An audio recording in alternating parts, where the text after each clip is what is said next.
حضرت شیخ سعدی رحمہ اللہ فرماتے ہیں، جب مجھے پتہ چلا کہ محل کے بستر اور خالی زمین پر سونے والوں کے خواب ایک جیسے اور قبر بھی ایک جیسی ہوتی ہے تو مجھے اللہ کے انصاف پر یقین آ گیا۔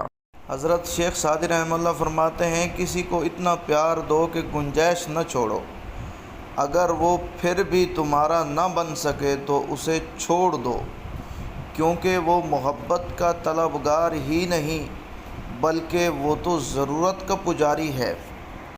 حضرت شیخ سعدی رحمہ اللہ فرماتے ہیں کہ تعلیم انسان کو بولنا تو سکھا دیتی ہے مگر یہ نہیں سکھاتی کہ کب، کہاں اور کیا بولنا ہے۔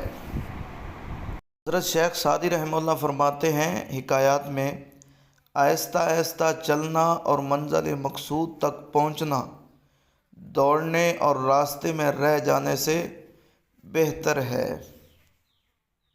حضرت شیخ سعدی رحمہ اللہ فرماتے ہیں، اس سے تو خاموشی بہتر ہے کہ کسی کو دل کی بات کہہ کر پھر اس کو کہا جائے کہ کسی کو نہ کہنا۔ حضرت شیخ سعدی رحمہ اللہ یہ فرماتے ہیں، جاہلوں کا طریقہ یہ ہے کہ جب ان کی دلیل مقابل کے آگے نہیں چلتی تو وہ لڑنا شروع کر دیتے ہیں۔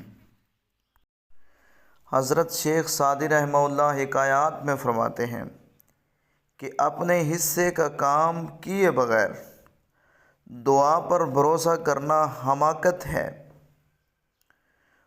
اور اپنی محنت پر بھروسہ کر کے دعا سے گریز کرنا تکبر ہے۔